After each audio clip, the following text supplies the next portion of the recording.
Hi friends, welcome to our channel. ఇది నా Sunday రోజు వ్లాగ్ అండి.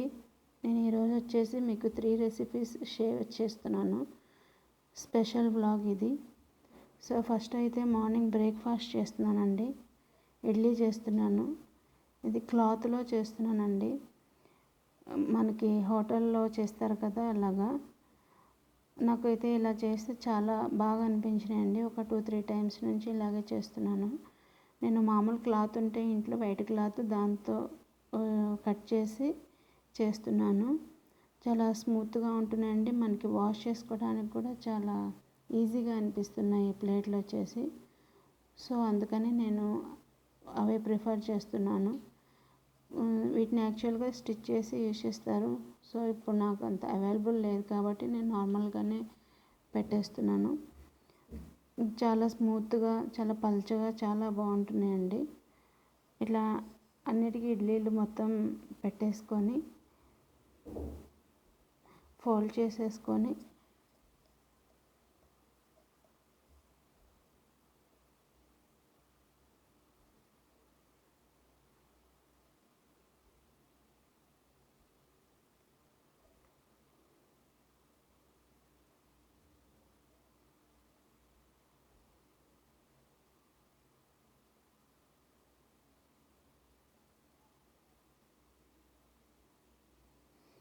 ఆల్రెడీ ఫోల్డ్ చేసేసుకొని ఆల్రెడీ వాటర్ నేను ఇడ్లీ పాత్రలో పెట్టేసి స్టవ్ మీద పెట్టేశానండి.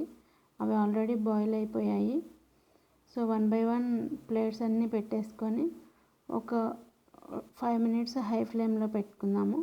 ఒక 5 minutes లో ఫ్లేమ్లో పెట్టేసుకొని కుక్ చేసుకుందామండి. ఇడ్లీ అయితే రెడీ అయిపోతాయి. చాలా స్మూత్గా, చాలా బాగున్నాయండి. మీకు నచ్చితే ఒకసారి ట్రై చేయండి మీ ఇంట్లో కూడా. సో ఇడ్లీ రెడీ అయిపోయినాయండి, కుక్ అయినాయి. ఒకసారి చెక్ చేసుకుందాం. చూడండి, మనకి వేలికి ఏది అంటుకోలేదు కాబట్టి ఇడ్లీ రెడీ అయిపోయినట్లు. ఇప్పుడు 1 by 1 బయటికి తీసేసి కొంచెం వాటర్ చల్లుకుందామండి. డైరెక్ట్ తీయకూడదు. ఒకసారి మళ్ళీ ఆ పిండి మొత్తం ఆ క్లాత్కి అంటుకొని ఉంటుంది. ఒక 1 second అలా ఉంచేసి వాటర్ చల్లేసి అప్పుడు తీసుకోవాలి. 1 by 1 ఈజీగా వచ్చేస్తాయి. చూడండి ఎంత నీట్గా వచ్చాయో, పల్చగా ఎంత నీట్గా ఉన్నాయో. సో ఇడ్లీ అయితే రెడీ అయిపోయినాయండి. చాలా స్మూత్గా ఉన్నాయండి. మీరు ట్రై చేయండి. ప్లేట్స్కి కూడా ఏమీ నీట్గా ఉంది, ఏమీ కాలేదు, క్లాత్ వేసాం కాబట్టి. చట్నీ అయితే రెడీ చేసేసాను. మా బ్రేక్ఫాస్ట్ అయితే కంప్లీట్ అయింది. నేను అమెజాన్లో ఫేస్ షీల్డ్ ఒకటి బుక్ చేశానండి. అది యాక్చువల్గా ఫ్రైడే రోజు వచ్చింది. సో 2 days నేను దాన్ని బయట పెట్టేసి సండే రోజు ఓపెన్ చేశాను. చాలా క్వాలిటీ అయితే చాలా బాగుందండి. 480 ఏమో పడింది నాకు. చాలా స్ట్రాంగ్గా ఉంది. ఇప్పుడు మ్యాండేటరీ కాబట్టి సో తీసుకున్నాను, ఆర్డర్ పెట్టాను. స్టీల్ బర్డ్ కంపెనీ అండి. చాలా స్ట్రాంగ్గా కూడా ఉంది. అడ్జస్ట్మెంట్ ఉంది. చాలా మంచిగా అనిపించింది. మీరు ట్రై చేయండి ఫ్రెండ్స్. నేను ఆఫ్టర్నూన్ వచ్చేసి నేను ఒక స్వీట్ రెడీ చేశానండి. నువ్వులతో 5 minutesలో అయిపోతుందండి, చాలా ఈజీగా. నువ్వులు బెల్లంతో చేశాను. 5 minutesలో రెడీ చేసుకోవచ్చండి ఈ స్వీట్ అనేది. ఫస్ట్ ఒక 1 cup వేసుకున్నానండి. చిన్న కప్పుతో నువ్వులు ఫ్రై చేసుకున్నాను. లో ఫ్లేమ్లో పెట్టేసుకొని ఫ్రై చేసుకున్నాను. లైట్గా కలర్ టర్న్ అవ్వాలి. తర్వాత మనకి ఎంత స్వీట్ తింటే అంత వేసుకోవచ్చండి. నేను ఒక 1 cupతో నేను తీసుకున్నాను కదా నువ్వులు, ఒక 1/2 cup తీసుకున్నానండి. మీరు ఎక్కువ ఉంటే ఎక్కువ వేసుకోవచ్చు. దాన్ని చిన్న చిన్న ముక్కలుగా నలిపేసుకొని 2 కలిపి మిక్సీ వేసుకోవాలి. మిక్సీ వేసుకున్న తర్వాత ఇట్లా బాల్స్ లాగా చుట్టేసుకోవాలి. ఇవి బ్లడ్ తక్కువ ఉన్న వాళ్ళు రోజుకి 2 అలా తిన్నా ప్రాబ్లం ఉండదండి. బ్లడ్ త్వరగా ఇంప్రూవ్ అవుతుంది. చిన్నపిల్లలకి కానీ చాలా ఇమ్యూనిటీ బూస్టర్ అండి ఇదైతే. సో అందుకని నేను ఎప్పుడు ఇది చేస్తూ ఉంటాను. 5 minutesలో రెడీ అయిపోతుందండి మనకి స్నాక్స్గా పిల్లలకి. ఈవినింగ్ వచ్చేసి రసము చికెన్ ఫ్రై చేస్తున్నానండి. ఫస్ట్ అయితే రసం ప్రిపేర్ చేసుకున్నాను. ఒక మీడియం సైజ్ టొమాటో తీసుకున్నాను. కొంచెం ఒక పెద్ద నిమ్మకాయ సైజు చింతపండు తీసుకొని నానబెట్టుకున్నాను. ఆ టమాటో వచ్చేసి మిక్సీ వేసేసుకొని ఈ చింతపండు రసము మొత్తం కలిపేసుకొని వాటర్ పోసేసుకొని చిటికెడు పసుపు, ఒక 2 స్పూన్స్ సాల్ట్ వేసేసుకొని మొత్తం అంతా కలిపేసుకున్నానండి. కలిపేసుకొని కొంచెం అంత కరివేపాకు వేసుకొని పక్కన పెట్టుకున్నాను. మనకు స్టవ్ మీద ఆయిల్ వేసేసుకొని కొంచెం జీలకర్ర, రసంలోకి తాలింపు వేసుకోవాలండి. ఫస్ట్ కొంచెం జీలకర్ర చిట్టుపట్లాడాక పచ్చిమిర్చి ఒక 2-3 వేసుకున్నాను.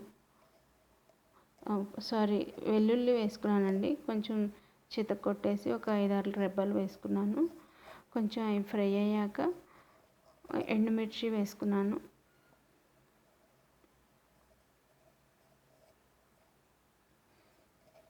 ఒక 2 ఎండుమిర్చి వేసుకున్నాను. ఎండుమిర్చి కూడా ఫ్రై అయిన తర్వాత ఒక 2-3 పచ్చిమిర్చి వేసుకున్నానండి. అవేం పెద్ద కారం లేదు, సో అందుకని ఒక 2-3 వేసుకున్నాను. నేను చీలికలుగా చేసుకొని వేసుకున్నాను.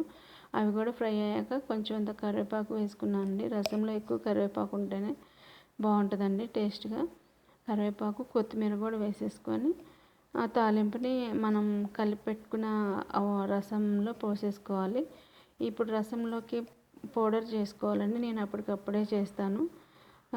పొయ్యి మీద బాండీ పెట్టేసి స్టవ్ మీద ధనియాలు 1 స్పూను, ఒక 1/2 స్పూను కందిపప్పు, 1/2 స్పూన్ జీలకర్ర, 1/2 స్పూను మిరియాలు వేసేసుకొని లైట్గా ఫ్రై చేసుకొని వాటిని దంచేసుకున్నానండి. కొంచెం ఒక 4-5 వెల్లుల్లి రెబ్బలు వేసుకొని దంచుకొని మసాలా రెడీ చేసుకున్నాను. ఈలోపు మనం స్టవ్ మీద రసం పెట్టాం కదా, అవి మరిగిపోయాయి. సో ఈ మసాలా దాంట్లో వేసుకొని మొత్తం అంతా కలిపేసుకొని బాగా మరగనివ్వాలండి. మన రసం రెడీ అయిపోతుంది. ఇప్పుడు చికెన్ ఫ్రై చేస్తున్నానండి. చాలా సింపుల్గా చేసేస్తానండి చికెన్ ఫ్రై. స్టవ్ మీద కడాయి పెట్టేసి ఒక 1.5 స్పూను ఆయిల్ వేసానండి. ఆయిల్ వేసి కొంచెం ఒక 1/2 స్పూన్ జీలకర్ర వేసేసాను. ఒక 2-3 పచ్చిమిర్చి వేసుకున్నాను. కొంచెం ఫ్రై అయ్యాక పచ్చిమిర్చి ఒక 1.5 స్పూను అల్లం వెల్లుల్లి పేస్ట్ వేసుకున్నాను. మొత్తం అంతా ఫ్రై అయ్యాక మనం చికెన్ వేసేసుకున్నాం. ఇది ఆల్రెడీ నేను ఉప్పు, కారం, పసుపు వేసి ఒక 1/2 అవర్ మ్యారినేట్ చేసి పెట్టానండి. దాన్ని డైరెక్ట్గా వేసేసుకున్నాను. కారం సరిపోనట్లుంటే 1 స్పూన్ కారం యాడ్ చేసుకున్నానండి. మొత్తం అంతా ఫ్రై అయ్యాక కొంచెం ధనియాల పొడి, ఒక 1/2 స్పూను పెప్పర్ యాడ్ చేశానండి. పెప్పర్ యాడ్ చేసి కొత్తిమీర వేసుకొని గార్నిష్ చేసుకున్నానండి. నా చికెన్ ఫ్రై అయితే రెడీ అయిపోయింది. చాలా టేస్టీగా ఉంటుంది, చాలా సింపుల్గా ఉంటుందండి. రసంలోకి కానీ చారులోకి కానీ చాలా బాగుంటుంది. మీరు ట్రై చేసి చూడండి ఫ్రెండ్స్. ఇది నా సండే వ్లాగ్ ఫ్రెండ్స్. మీకు నచ్చితే లైక్ చేయండి, షేర్ చేయండి, సబ్స్క్రైబ్ చేయండి friends. Thank you so much.